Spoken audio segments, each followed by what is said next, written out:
At times when you've been a participant in a facilitated meeting or training workshop, you probably know within 10 minutes if the facilitator is strong enough to make it worth your time. So how do you know it? What is it really that separates great facilitators from good ones? Hi, I'm Michael Wilkinson. I'm the Managing Director of Leadership Strategies, the Facilitation company. And as you can see there, a couple of books that I've had the pleasure of writing.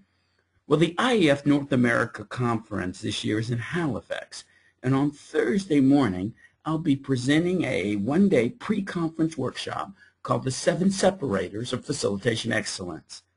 Now, this workshop is truly backed by popular demand, as it's been selected by the IAF to be presented for the 14th consecutive year, and that's kind of cool. Well, what does the workshop cover? Let's go into it. Well, it's covering our course, the Effective Facilitator. That's a 4-day course that over 15,000 people have been trained in. So think of this as the one-day version of this course. And in that course, it covers 10 fundamental principles of facilitation and over 100 tools and techniques. And so from these tools, we found that there are 7 in particular that seem to separate great facilitators from good ones. We call them the 7 Separators. So let me give you just a quick preview of what they are and the stuff that will be covered in the workshop. The number one separator, and the thing that we have found for facilitators who come to us and want to join our team, we have about a 1 to 8 acceptance rate, that typically the number one separator is energy. And first, great facilitators understand the impact that level 3 energy has on a group. And they know the strategies to get their energy up and what to do when it trails off, how to bring it back up following every break. Well, most people have trouble understanding where their level 3 is, so in this session, you will indeed identify your level 3 and strategies for maintaining it. We'll also cover what we call the secret of starting. What's that all about?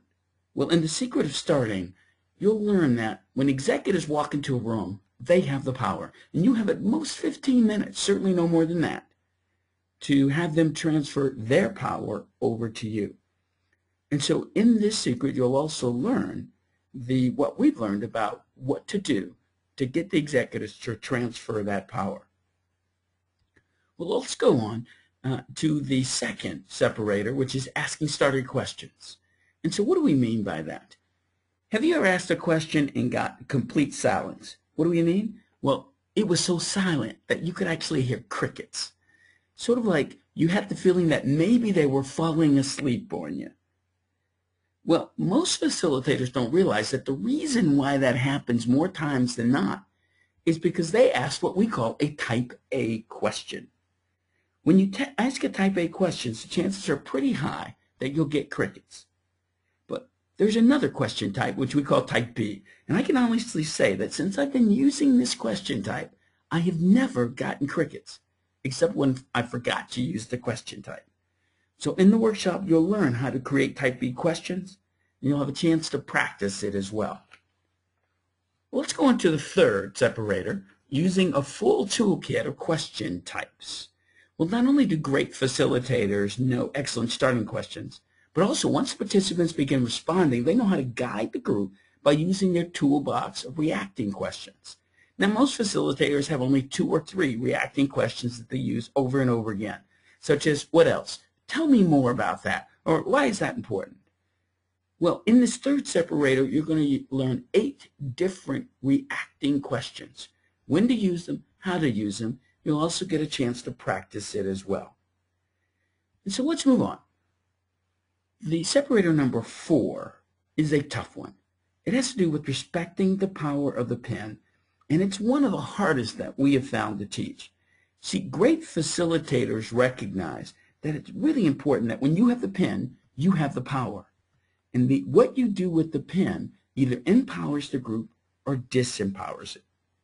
Have you seen times when a participant said one thing and the facilitator actually wrote something else? Yes, that happens. Or even times when the facilitator has said, hey, this is what, you do mean this, don't you? Well, that's equivalent to abusing the power of the pen. what does that do? It subconsciously tells the listener, you don't know how to speak. Let me speak for you. And you know you really have abused the group when you'll have people saying things like, well, I don't know how to say this. Or you'll have other people correcting other people, say, hey, the better way to say this is. So we want to avoid disempowering the group. But you might say, well, what if they say something that's long, a long dissertation? Well, we have techniques for that. What if what they say isn't clear? We have techniques for that. What if they say something that's wrong? We have techniques for that. And so we say, the power of the pen, use it, don't abuse it, make it theirs. Let's go into the fifth separator. See, good facilitators are able to control the discussion and lead the session and participants through each agenda item, sort of like a silo, one step at a time. Well, great facilitators know that a key is to show how every piece fits together. And they do that through this thing we call checkpoints, where they review, preview, and big view every time they start a new agenda item. As well, when they give directions, they know that there's a 5-step formula for giving directions so that you never get the, excuse me, what are you asking us to do again? Or, I'm confused, how do we do this? Or, why are we doing this? PEDQs is a great strategy for giving fantastic directions so that people are ready to get to work and the directions are accurate, clear, and concise. The sixth separator is a favorite topic for many of the groups that go through this program. Now, great facilitators know how to manage dysfunction well. How do they do it? They focus on 3 things: conscious prevention, early detection, and clean resolution. And so we will, in the course, talk about 11 different dysfunctions. We'll talk about strategies for preventing them, for detecting them, and for cleanly resolving them. So let's go on, finally, to our last separator, designing customized processes. So great facilitators are able to construct agendas from scratch to address a specific need. While we provide a supply of agendas in our standard courses, we also know that you sometimes will have to construct an agenda from scratch. We have a 5-step formula for doing that, starting with determining the critical question. That is the most important step. Then from that, we go through a 5-step process that helps guide you in preparing a detailed agenda. Well, that's it. The 7 separators of facilitation excellence. In this course, I'll be starting with an overview after the welcome, and then covering 3 principles, 3 of the separators in the morning, and then in the afternoon, covering 4 more before reviewing and closing. So come join in for what will certainly be a highly engaged, highly productive day as we cover the 7 separators of facilitation excellence.